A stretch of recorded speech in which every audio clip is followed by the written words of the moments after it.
అపోస్తలుడైన పౌలు హెబ్రీలకు రాసిన పత్రిక 9వ అధ్యాయము 28వ వచనాన్ని మనం చదువుకుందాం. అందరూ కలిసి చదువుకుందాం. అలాగుననే క్రీస్తు కూడా అనేకుల పాపమును భరించుటకు ఒకసారే అర్పింపబడి తన కొరకు కనిపెట్టుకొను యుందు వారి రక్షణ నిమిత్తము పాపము లేకుండా రెండవసారి ప్రత్యక్షమగును. ప్రార్థన చేసుకుందాం. పరమందాసుడా, గొప్ప దేవా, వందనాలు స్తోత్రాలు చెల్లిస్తున్నాం. మా ముందు పెట్టబడిన నీ లేఖనము అపోస్తలుడైన పౌలు తండ్రి హెబ్రీలకు రాసిన పత్రిక 9వ అధ్యాయము 28వ వచనంలో ఉన్న దైవ జ్ఞానాన్ని మాకు నేర్పించండి, తెలియపరచండి. నువ్వు మా అందరితో మాట్లాడమని వేడుకుంటూ యేసు పరిశుద్ధ నామములో అడిగి వేడుకుంటున్నాం తండ్రి. ఈ యొక్క వచనంలో దేవుడు మనతో మరి అపోస్తలుడైన పౌలు హెబ్రీలు కూడా వారు ఆ యొక్క యూదులు మరి హెబ్రీ మాట్లాడేవారు. మరి మనం చూసినట్లయితే అందులో ఎన్నో రకాల యూదులు మనం చూస్తూ ఉన్నాం. చెదిరిపోయిన యూదులు, తర్వాత ఆ దేశంలోనే ఉండి అనేక దేశస్తుల యొక్క మరి నాగరికతను అంటే కల్చర్ని అడాప్ట్ చేసుకున్న యూదులు ఉన్నారు.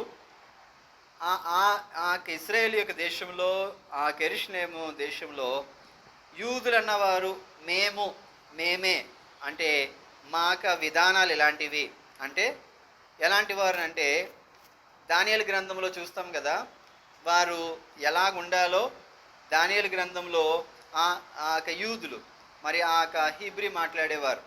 వారు ఆ షడ్రకు మేషకు అబేద్నెగోలు వారి దేవుడు పూజారుడు అంటూ వారి యొక్క నిష్ఠగా ఉన్న సందర్భాలు ఎలాగైతే ఉన్నాయో అలాంటి పరిస్థితుల్లో ఉన్న యూదులు కూడా ఉంటారు. 3 రకాల యూదులు: చెదిరిపోయిన యూదులు, రెండవది అనేక దేశంలో ఉన్న కల్చర్ని అడాప్ట్ చేసుకున్న యూదులు, తర్వాత మేమే ఆర్థోడాక్స్ యూదులు అనేవారు కూడా ఉన్నారు. అలాగే క్రైస్తవుల్లో కూడా ఈరోజు అనేక రకాల క్రైస్తవులు ఈరోజు మనము చూస్తున్నాం. అందరూ యేసుక్రీస్తుని ఎరిగిన వారే, అందరూ రక్షణ పొందిన వారే, అందరూ మారు మనసు పొందిన వారే, కానీ అందులో రకాలు ఎన్నో ఉన్నాయి. ఎన్ని రకాలు ఉన్నాయనంటే చాలా రకాలు ఉన్నాయి ఈ రోజుల్లో. క్రైస్తవులే, పేరుకి క్రైస్తవులే, కానీ ఎలాగైతే మనం 3 రకాల యూదులు అంటూ చెప్తూ వచ్చామో మనము కూడా క్రైస్తవులమే, కానీ చెదిరిపోతున్న క్రైస్తవులు ఉన్నారు. అన్ని రకాల మరి ఆ క్రైస్తత్వాన్ని వారు తీసుకొని వచ్చి వారికి ఏది ఇష్టమో ఆ ప్రకారంగా జీవించే క్రైస్తవులు ఉన్నారు. తర్వాత మరి ఒక రక్షణ పొందిన ఆ దినములో చూసినట్లయితే వారు పొందిన రక్షణ తర్వాత మధ్యలోకి వచ్చేసరికి వేరే రక్షణ అంటే వేరే రకమైన క్రైస్తవ బోధలకి ఎడిక్ట్ అయిపోయిన క్రైస్తవులు ఎంతోమంది ఉన్నారు. చివరికి వచ్చేసరికి వారు దేన్ని అంటే వారి యొక్క విశ్వాసము వేరు, వారి యొక్క సంఘము వేరు, వారి యొక్క రక్షణ అనుభవం వేరు, ఇలాగ అయిపోతూ వస్తున్నాయి. ఈరోజు ఇక్కడ మనం చూసినట్లయితే బైబిల్ గ్రంథం అనేది 3 రకాలుగా, లేదంటే బైబిల్ గ్రంథాన్ని 3 వ్యక్తులుగా, లేదంటే బైబిల్ గ్రంథాన్ని 3 రకాలుగా మనము ఆలోచించుకోవాలి, 3గా ఆలోచించుకోవాలి. ఒకటి పాత నిబంధన తండ్రి అయిన దేవుడు, సృష్టికర్త అయిన దేవుడు. కొత్త నిబంధన కుమారుడైన యేసు క్రీస్తు. ఆయన యేసు క్రీస్తు ఈ లోకానికి శరీరధారిగా వచ్చారు. ఇప్పుడు యేసు క్రీస్తు వారి శరీరధారిగా మన మధ్యలో లేడు. ఎలా ఉన్నాడు? ఆయన ఆత్మవశుడిగా ఉన్నాడు. ఇప్పుడు మన శరీరము, ఈరోజు మానవ శరీరంలో 3 ఉన్నాయి. ఒకటి శరీరం కనబడుతుంది, రెండవది ప్రాణం ఉంది, మూడవది ఆత్మ ఉన్నది. అర్థమవుతుందా? మానవ శరీరంలో 3 ఉన్నాయి. ఒకటి ఉంది, ఒకటి లేదు అంటే శరీరము ఉన్నదండి, ప్రాణం లేకపోతే దానికి ఏమైనా విలువ ఉందా? లేదు. ప్రాణం ఉంది, శరీరం ఉంది, కానీ ఆత్మ లేకపోతే మనిషి పరలోక రాజ్యానికి వెళ్ళడు. అంటే ఆత్మ దేనికి తయారు దేన్ని ఆత్మ దేని యొక్క దానికి పని ఏంటంటే ఆత్మకి ఎక్కడి నుంచి అయితే శరీరం వచ్చిందో అక్కడ పంపించడమే ఆత్మ యొక్క పని. పరిశుద్ధాత్మ యొక్క పని ఏంటంటే, మనం ఎక్కడి నుంచి వచ్చామో దేవుడు మనల్ని తయారు చేశాడు. దేవుడు తయారు చేశాడు కాబట్టి ఆ దేవుని దగ్గరికే మనం పంపించాలనేది ఆత్మ యొక్క. అందుకనే పరిశుద్ధాత్మ ఆత్మ ఎప్పుడు కూడా తప్పు చేయదు. మనలో ఏముంటుందంటే ప్రాణం ఉంటుంది, ఆ ప్రాణం ఎప్పుడు కూడా తప్పు చేయదు. అందుకనే అపోజిట్ మరి కీర్తనాకాడు అంటాడు, నా ప్రాణమా యెహోవాను సన్నుతించుము, నా అంతరంగమును సమస్తమా ఆయన పరిశుద్ధ నామమును సన్నుతించు.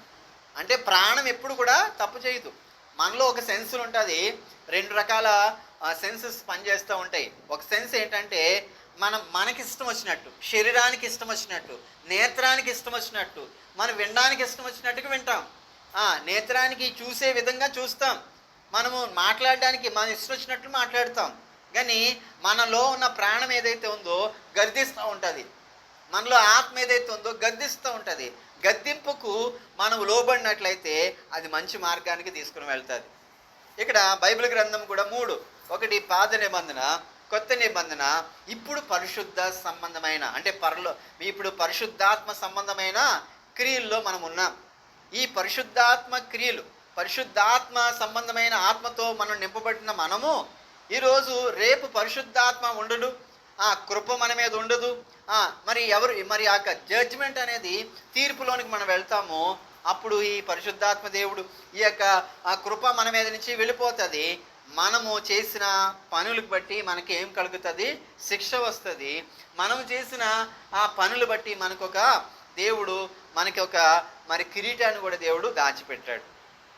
ఈ యొక్క విశ్వాసము ఒకటే. చాలామంది ఈ రోజుల్లో అనేక రకాల బోధలు ఈరోజు ఉన్నాయి, అనేక రకాల బోధలు ఈరోజు ఉన్నాయి. అంటే దాన్ని ఏమంటారనంటే ఒకటి అనేక రకాల కల్ట్స్ అంటారు. అంటే బైబిల్ స్టడీ చేసినప్పుడు, థియాలజీ చేసినప్పుడు మాకు ఎన్నో రకమైన బోధలు చెప్తూ ఉంటారు. దగ్గర ఒక 50 సబ్జెక్ట్స్ చెప్తూ ఉంటారు. అందులో ఈరోజు నీవు నేను గ్రహించవలసింది ఏంటంటే, మన యొక్క నివేదిక లేదంటే మనం దేని నుండి నడుచుకోవాలంటే ఈ పరిశుద్ధమైన బైబిల్ ఒకటే. ఇదే మనకి ఏంటంటారు దీన్ని, మన యొక్క ప్రమాణమా లేదంటే ప్రామాణికము బైబిల్ గ్రంథమే. ఏ పుస్తకము దీనికి అనుసరించి వేరేగా ఏం చూసినా కానీ అది మన ప్రమాణికము కాదు. నేను నా జీవితంలో ఎన్నో పుస్తకాలు చదివాను, ఎన్నో పుస్తకాలు రాశాను కూడా. కానీ ఈ యొక్క బైబిల్ కంటే, బైబిల్ చదివే దానికంటే, బైబిల్ని చదివి అర్థం చేసుకునే దానికంటే ఇంకా గొప్పతనం ఏమీ కూడా లేదు. బైబిల్ చదివితే ప్రతిరోజు ఎవ్రీడే వాక్యాన్ని చదివి మన జీవితాన్ని, మన రోజుని ప్రారంభించుకుంటే ఎలా ఉంటుందంటే, న్యూస్ పేపర్లో కూడా అంత నాలెడ్జ్ ఉండదు. ఈ రోజు ఏం జరగబోతుందో నీతో దేవుడు మాట్లాడతాడు, రేపు ఏం జరగబోతుందో దేవుడు నీతో మాట్లాడతాడు, ఎల్లుండి ఏం జరగబోతుందో దేవుడు నీతో మాట్లాడతాడు, నీ కుటుంబంలో ఏం సంభవిపోతాయో దేవుడు నీతో మాట్లాడతాడు, రాబోయే తరంలో నీ జీవితం ఎలా ఉంటుందో కూడా దేవుడు నీతో ఇది దైవ గ్రంథములో ఎన్ని ఉన్నాయండి? అన్ని రకాల బోధులు ఉన్నాయి ఇందులో. హిస్టరీ బుక్స్ ఉన్నాయి ఇందులో, అంటే చరిత్రకు సంబంధమైన పుస్తకాలు ఇందులో ఉన్నాయి. తర్వాత ఆత్మ సంబంధమైన పుస్తకాలు కూడా ఉన్నాయి. రేపు జరగబోయే పరిశుద్ధాత్మ దేవుడు మనల్ని ఎలా నడిపిస్తాడో కూడా ఇందులో ఉన్నాయి. రెండవది ఏంటంటే ప్రొఫెసీ ఇందులో ఉంది. ఎన్నో మరి స్తుతికి సంబంధించిన పుస్తకాలు ఎన్నో ఇందులో ఉన్నాయి. చాలామంది అంటారు నేను స్తుతుల పుస్తకాలు ఇవి అవన్నీ కాదు, బైబిల్ గ్రంథమే నీకు. నువ్వు అదేంటంటే ఒకవేళ నీకు స్తుతించడం రాకపోతే, నేను దేవుని ఆరాధించడం రాకపోతే ఆ పుస్తకం నీకొక చిన్న మరి హ్యాండ్ బుక్లా ఉంటుంది తప్ప, నీవు నిజంగా ఆరాధించాలంటే మోకరించి వాక్యం చదువుకుంటే దానికంటే మించిన దేవుని జ్ఞానం ఎక్కడ కూడా దొరకదు. బైబిల్ థియాలజీలో చెప్తారు ఏ థియాలజీ మంచిది, మరి బైబిల్ ఎడ్యుకేషన్ గొప్పదేనంటే చివరికి ఒక ఆయన గురించి మన ఇండియాలోనే సాధు సుందర్ సింగర్ అని ఒక ఆయన ఉన్నాడు. ఆయన హిమాలయాలకు వెళ్ళి దేవునికి సువార్తను అటువంటి ప్రాంతాలకు వెళ్ళి సువార్త ప్రకటించిన ఆయన అంటాడు, నేను ఎక్కడికి వెళ్ళలేదు బైబిల్ స్టడీకి, నేను ప్రభు పాదాలు చెంతే నేను బైబిల్ స్టడీ చేశాను. ఈరోజు బైబిల్ స్టడీ లేదంటే బైబిల్ ఆ నాలెడ్జ్ నేర్చుకోవడానికి, ఎడ్యుకేషన్ నేర్చుకోవడానికి ఎక్కడికి వెళ్ళాలని అంటే ఎక్కడికి వెళ్ళనక్కర్లేదు. బైబిల్ ముందు పెట్టుకొని మోకరిస్తే దేవుడు ప్రతి జ్ఞానాన్ని నీకు తెలుపుతాడు. ఈరోజు దేవుని యొక్క వాక్య భాగంలో దేవుడు ఒక ప్రత్యేకమైన మాట ఈరోజు మనం వింటూ ఉన్నాం. అపోస్తుడైన పౌలు హీబ్రీ ప్రజలు ఎలాంటి వారంటే వాళ్ళు అన్య దేశంలో ఉన్న ఆచారాలని లక్ష్య పెట్టేవారు కాదు. ఏదైతే యూదులు మొదటి నుంచి ఆర్థోడాక్స్గా ఉన్నారో అటువంటి యూదులు వీరికి యేసుక్రీస్తు అంటే పడదు. యేసుక్రీస్తు అంటే మెస్సయ్య అంటే వారికి మెస్సయ్య గురించి ఉన్న జ్ఞానం వారికి లేదు. వారికి పౌలు భక్తుడు ఈ మాట చెప్తున్నాడు. ఏం మాట్లాడుతున్నాడంటే అలాగుననే పైన అన్ని విషయాలు చెప్తూ వచ్చాడు క్రీస్తు గురించి. అలాగుననే అంటే ఎలాగుననే అంటే యేసుక్రీస్తు మరణించాడు, తిరిగి లేచాడు, ఆయన పరలోకానికి వెళ్ళిపోయాడు, మళ్ళీ తిరిగి ఈ లోకానికి వస్తాడు. అది సత్యం. ఈరోజు ఏ ప్రమాణం తీసుకున్నా, ఏ పుస్తకాలు చదివినా, ఏం చేసినా నీ వాక్యమే ఇదే నీకు మరి సత్య గ్రంథము. ఈ యొక్క బైబిల్ గ్రంథము రాయడానికి ఎంతోమంది చనిపోయారు, ఎంతోమంది వారి ప్రాణాలని పణంగా పెట్టారు. ఈరోజు తెలుగు భాష నీకు వచ్చింది అని అంటే ఇది తెలుగువారు రాసిన గ్రంథం కాదు. ఇది మిషనరీలు మిషనరీలు వచ్చి ఈ యొక్క మరి వారు సాంస్క్రిట్ నేర్చుకొని, హిందీ నేర్చుకొని, తెలుగు నేర్చుకొని దీని లిపిని తీసుకొని వారు దీంట్లో రాయడానికి గల కారణం ఏంటంటే వారి నీ చేతిలో నా చేతిలో దైవ గ్రంథం ఉండాలనేదే వారి యొక్క ఆశ. ఈ గ్రంథంలో ఉన్న విషయాల్ని నీవు నేను చదివి దాని ప్రకారంగా జీవించాలేదని అనేది వారి ఆశ. అంతే తప్ప ఈ గ్రంథాన్ని తీసుకుని వచ్చి దీంట్లో నీకేదో అర్థమైందో తీసుకుని వచ్చి నీవు వేరే రకాలుగా నీవు బోధలు చేసుకుంటూ వేరే వేరే డినామినేషనల్గా నీవు డివైడ్ అవడం ఈ యొక్క ఉద్దేశం కాదు. ఈ యొక్క మరి ఆ యొక్క హెబ్రీ గ్రంథము మరి ఆ యొక్క ప్రత్యేకంగా పౌలు భక్తుడు మనతో ఏం మాట్లాడుతున్నాడో మనం ఒకసారి వెళ్దామా. అలాగుననే క్రీస్తు కూడా అనేకుల పాపమును భరించుటకు ఒకసారే మరి ఇందులో రెండు పార్ట్స్ ఉన్నాయి. Part A, part B. అపోస్తలుడైన పౌలు పార్ట్ ఏలో ఏం చెప్తున్నాడంటే అలాగుననే క్రీస్తు కూడా అనేకుల పాపములను భరించుటకు ఒకసారే అర్పింపబడ్డాడు. ఎలాగునా అంటే పైనున్న వచనాలు ఒకసారి కొన్ని మాటలు మనం చదువుకుంటే 26 నుంచి ఒకసారి చదవండి, మరి 23 నుంచి ఒకసారి చదవండి. 23 9:23 చదువులో పరలోకమందున్న వాటి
ఇరవై 26 మనం చూసినట్లయితే అట్లైన ఎడల జగత్పునాది వేయబడక ముందే ఆయన అనేక పర్యాయములు శ్రమ పడవలసి వచ్చింది. ఈ మాట జగత్పునాది అంటే ఎప్పుడండి? జగత్పునాది అంటే బిఫోర్ క్రైస్ట్, లేదంటే బిఫోర్ గాడ్. దేవుడు సృష్టి ఇంకా ఈ భూమి మీద చేయకముందే యేసుక్రీస్తు వారు ఏం చేయబడాలంట? జగత్పునాది వేయబడక ముందే ఆయన అనేక పర్యాయములు శ్రమ పడాలి అనేది ఆయన యొక్క నివేదిక, ఆయన యొక్క ఉద్దేశము. కుమారుడు ఈ లోకానికి వచ్చి అనేకులు పాపం నిమిత్తమై జగత్పునాది వేయబడక ముందే ఆయన శ్రమ పడాలి అనేది దేవుడు తన యొక్క తండ్రి అయిన దేవుడు కుమారుడికి ఇచ్చిన టాస్క్, దేవుడి కుమారుడికి ఇచ్చిన ఒక పని. అయితే ఏమైందంట, అయితే ఆయన యుగముల సమాప్తి అందు తన్ను తానే బలిగా అర్పించుకొనుట వలన పాప నివారణ చేయుటకై ఒక్కసారే ప్రత్యక్షమైన.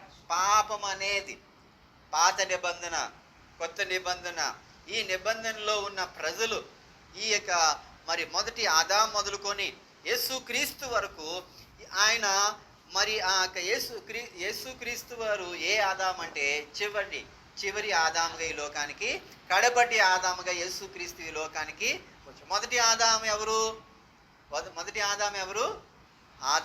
మొదటి ఆదాము ఎవరునంటే దేవుడు సృష్టించిన మొదటి మనిషి మొదటి ఆదాము. ఆయన వల్ల ఏమొచ్చింది? పాపము ఈ లోకానికి వచ్చింది. ఆ పాపాన్ని ప్రాయశ్చిత్తం చేయడానికి కుమారుడైన యేసుక్రీస్తు వారు అనేక పర్యాయములు జగత్ పునాది వేయబడక మునిపే ఆయన ఈ లోకంలో పాప పరిహారార్థం కొరకు, పాపాన్ని తీయడం కొరకు ఎన్నోసార్లుగా ఆయన అర్పింపబడవలసిన వాడుగా ఉన్నాడు. కానీ కోడిల వల్ల గొర్రెల వల్ల తర్వాత ఏంటండి ఆ యొక్క యాజకుడు అనేక సార్లుగా ప్రజల యొక్క పాపము నిమిత్తమై ఏం తీసుకుని వెళ్ళే లోనికి రక్తాన్ని చిందించాడు. ఆయన కొరకు ఆయన చేసిన పాపం కాదు, ప్రజల పాపము నిమిత్తమై ఆ రక్తాన్ని లోనికి తీసుకుని వెళ్ళి ప్రాయశ్చిత్తం చేస్తూ వచ్చేవాడు. అయితే జగత్ పునాది వేయబడక మునిపై ఆయన రావాల్సిన వాడుగా ఉన్నాడు. అది యుగ సమాప్తి అందు తన్ను తానే బలిగా అర్పించుకొనుట వలన పాప నివారణ చేయుటకై ఒక్కసారే ప్రత్యక్షమయ్యాడు. ఆయన ఒక్కసారే ప్రత్యక్షమయ్యాడు. ఎక్కడ తర్వాత మనం చూసినట్టే మనుషులు ఒక్కసారే మృతి పొంది అయితే ప్రతి మనిషికి కూడా ఒకే నియమం ఉంది. ఈరోజు ఏమంటారు? ఈరోజు నీవు మనిషిగా పుట్టావు, నీవు ఈ లోకంలో సరిగ్గా జీవిస్తున్నట్లయితే రేపన్న రోజు ఎలా పుడతావు? ఒక మంచి కుక్కలా పుడతావు, లేదంటే నక్కలా పుడతావు. ఈ యొక్క మానవ అవతారాల గురించి ఎన్నో నియమాలు ఉన్నాయి, ఎన్నో గ్రంథాలు ఈ విధంగా రాయబడుతూ వచ్చాయి, ఎన్నో బోధలు చెప్పబడుతూ ఉన్నాయి. అయితే ఇది దేవుడి యొక్క ఉద్దేశం ఏంటంటే మనుషులందరూ ఒకేసారే మృత పొందవాలనని నియమింపబడింది. అంటే ఒక్కసారే చనిపోతారు, మళ్ళీ తిరిగి జీవించరు. అయితే మరణం అనేది ఎలా వచ్చింది? పాపం వల్ల ప్రాయశ్చిత్తమే మరణంగా ఈ లోకానికి వచ్చింది. మరణం ఎలా వచ్చిందంటే పాపానికి ఎలా వచ్చిందంటే జీతము మరణం వచ్చింది. అందుకని ఆ పాపాన్ని తీసివేయడానికి ప్రభు అయిన యేసుక్రీస్తు వారి ఈ లోకానికి వచ్చాడనే విషయం పౌలు భక్తుడు చెప్తా ఉన్నాడు. చెప్తూ ఎందుకు మరి ఆయన జగత్ పునాది అన్నాడంటే జగత్ పునాది వేయబడక ముందే ఆ యొక్క యేసుక్రీస్తు వారి శ్రమ అనేది ఎవరికి తెలుసు? యూదులందరికీ కూడా తెలుసు, హీబ్రీ మాట్లాడుకునే ప్రతి ఒక్కరు కూడా తెలుసు. కనుకనే వారికి యేసుక్రీస్తు వారి గురించి, ఆయన యొక్క శ్రమ గురించి చెప్పడానికి జగత్ పునాదానికి దగ్గరికి వెళ్తూ వచ్చాడు. అయితే అలాగుననే 28 చదువుదామా? అలాగుననే క్రీస్తు కూడా, అంటే ఒకసారే చనిపోయి తర్వాత ఏమొస్తుందంట? తీర్పు ఉన్నది. ప్రతి మనిషికి చనిపోయిన తర్వాత ఏముంటుంది? తీర్పు ఉంటుంది. అలాగుననే క్రీస్తు కూడా అనేకుల పాపములను భరించుటకు ఒక్కసారే అర్పింపబడ్డాడు. ఆయన అర్పింపబడిన ఆ కలువరి శిలువలో ఆయన మన కొరకు చేసిన త్యాగము ఒక్కసారే చేశాడు. ఆయన మళ్ళీ చేయడు. ఆయన ఈ లోకానికి ఎందుకు వచ్చాడు? ఈ లోకానికి ఆయన అర్పింపబడ్డానికి, పాపాన్ని భరించడానికి ఈ లోకానికి వచ్చాడు. రెండవసారి మళ్ళీ తిరిగి వస్తున్నాడు యేసుక్రీస్తు వారు. పాపం మోయడానికి రావట్లేదు. ఎందుకు వస్తున్నాడంట? రెండవ భాగము, తన కొరకు కనిపెట్టుకొను యుండువారి రక్షణ నిమిత్తము పాపము లేకుండా రెండవసారి ఆయన రెండో రాకడ గురించి మరి ఆ అపోస్తలుడైన పౌలు హెబ్రీయులకు రాసిన పత్రిక 9వ అధ్యాయము 28వ వచనం చెప్పబడుతుంది. ఏంటంటే రెండవసారి లోకానికి వస్తాడు. వచ్చినప్పుడు నిన్ను నన్ను చూసేది ఏంటో తెలుసా? రక్షణ అనుభవము. అందుకని ఇక్కడ ఏమని రాయబడింది? మరి తన కొరకు కనిపెట్టుకొని యుండువారి రక్షణ యుండువారి యొక్క రక్షణ ఆయన టెస్ట్ చేస్తాడు. నీకు వచ్చి దేవుడు పరలోక రాజ్యం తీసుకుని వెళ్ళాలంటే నేను టెస్ట్ చేసే టెస్ట్ ఏంటంటే రక్షణ టెస్ట్ చేస్తాడు. రక్షణ అనేది దేవుడు టెస్ట్ చేస్తాడు. రక్షణ ఈరోజు ఏ రకమైన రక్షణలో నీవు ఉన్నావు? దైవకమైన రక్షణలో ఉన్నావా? మనుషుల యొక్క రక్షణలో ఉన్నావా? అనేక రకాల తలంపులు విశ్వాసముతో నువ్వు ఉన్నావా? అందుకనే రక్షణార్థమై ఆ పాపము లేకుండా రెండవసారి, అయితే ఒకసారి ఇదే మాట ఇంగ్లీష్లో మరి మనం చదువుకున్నట్లయితే మనము ఇంగ్లీష్లో ఒకసారి చూసుకొని మనము ముగించుకుందాం. ఇంగ్లీష్లో ఏమని రాయబడి ఉందంటే ఇదే మాట, హీబ్రూస్ చాప్టర్ 9:28 words.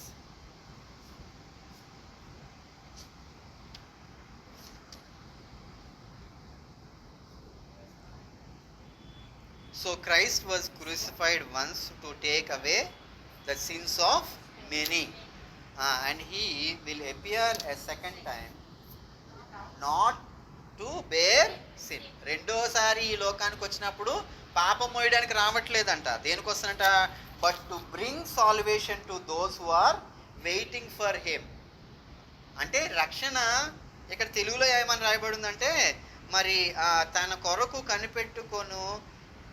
కనిపెట్టుకొని యుండువారి రక్షణ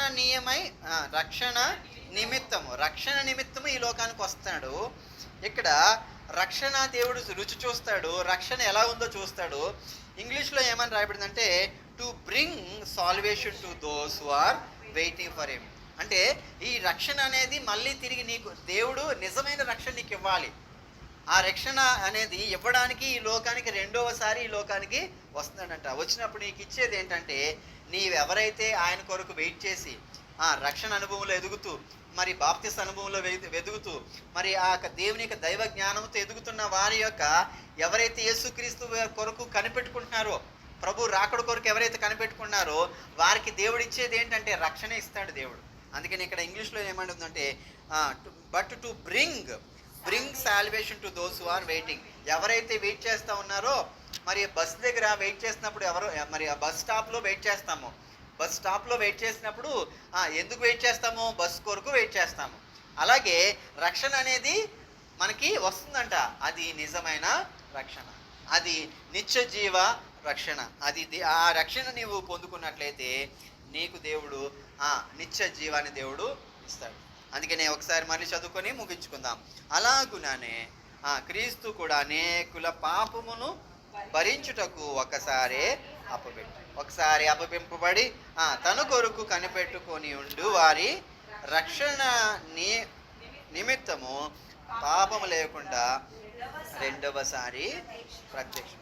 ఆయన రెండోసారి వస్తాడు కనుకనే వీళ్ళింటి ప్రార్థనలు పెట్టుకొని ఆత్మీయంగా బలపడడానికి, ప్రార్థనలో ఎదగడానికి, వాక్యములో ఎదగడానికి, దేవునిలో ఎదగడానికి. అంతే తప్ప దీనివల్ల వచ్చే మరి 40 రోజులు చేయడం వల్ల మనకి ఏమీ ప్రయోజనం కాదు. కానీ 40 రోజులు కాదు, 365 రోజులు చేయవలసిందే.